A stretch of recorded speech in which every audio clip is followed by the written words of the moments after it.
crystals at the end might be faulty at the beginning. Kung ang ating pananampalataya ay hindi tunay sa dulo, ang ibig sabihin sa umpisa pa hindi yung tunay. Kaya nga sabi ko sa mga kababaihan, kung mayroon kayong minamahal na tao, and then, let him free, diba? Let him free. Don't be possessive. Kasi kung tunay kang mahal dyan, babalikan ka talaga. Kasi tunay eh. Pero kung hindi ka talaga minamahal at the beginning, hindi ka talaga parang maging faithful sila hanggang sa dulo. So ang ganun ang sinasabi ng Biblia, that the end will really demonstrate kung ano siya sa beginning. So una dito, tingnan natin na si Kristo ang tunay na source ng ating buhay. Siya ang tunay na ating foundation sa buhay, sa ating pananampalataya, as the grapes is to these branches. Kung ano ang branches, saan siya kukuha ng buhay, saan siya kukuha ng lakas, at even when we talk about fruitfulness sa kanyang buhay, talaga sa kaibay ng Jesucristo. When we were singing during the time of worship, I just been, blessed by that thought na, o nga Lord, ang buhay ng Kristiyano, there's nothing to prove. Wala kang ipuprove sa buhay mo. Kayo nagtatrabaho sa bahay, minsan you're bombarded by such kind of thought that wala kang kwenta.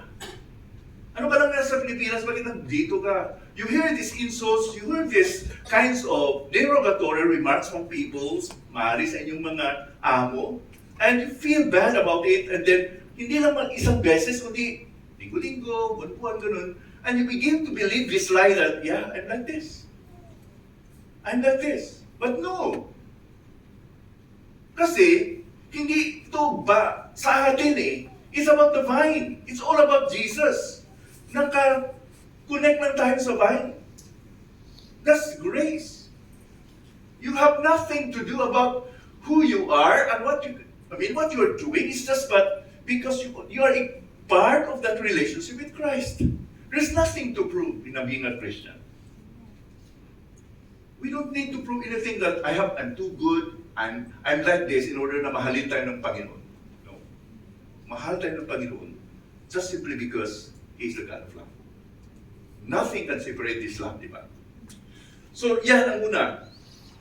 The pangalawang emphasis ng metaphor na to, that I'm divine, is, ano ba yung sagot sa tanong natin? Why is this that Jesus says this metaphor? Ang una, who is he in this metaphor? Sino siya? Ngayon, ang tanong na sagutin natin niya, ano ba yung layunin niya? What is his purpose? Now, verse 8 will tell us, by this, sabi ni Panginoon Jesucristo, ang aking Ama ay bigyan ng kalwalhatian, is glorified, that you bear much fruit and so prove to be my disciples. Ibig sabihin, in this metaphor, gusto ni Panginoon Jesucristo na in our relationships, ating relasyon sa Kanya, bilang manampalataya, siya po ay, or ang Panginoong Ama po ay matutuwa or nabibigyan ng kalwalhatian sa buhay nyo. Because you are fruitful. Because kung naging fruitful ka, you prove. Pinakita mo na ikaw po ay tagasunod, disciple ka talaga ng Panginoon, ni Panginoon Jesucristo. Now, that's why ito ay focus sa Ama. Sabi ng verse 1 na ang aking Ama ay ang magsasaka. Tanungin ko kayo. Maybe some of you are galing sa probinsya, magsasaka. Mayroon kayong sakahan sa inyong probinsya. Magsasaka yung parent nyo or yung uncle nyo. Mayroon kayong mga kapitbahay na magsasaka. Tanong ko, very simple question. Pag nagtanim ang magsasaka, ano bang layunin niya? Marami nga sa atin nagbibigay ng puhunan sa atin. Pastor, nagano ako na may blenda doon na sakahan para maka-contribute sa aking income dito.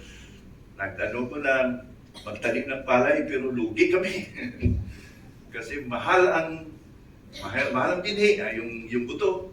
Mahal ang abuno, mahal ang lahat. Mura lang sa pagbili ng in-check, right? We want that when we plant something, we can gain something from it. Wala namang nagtatanim na hindi siya gusto maka-harvest, right? That's very obvious. Nagtatanim ka kasi gusto kang makakain sa tinanim mo. So nagtrabaho ko ako sa Land Bank dati. Meron kaming Vietnamese na consultant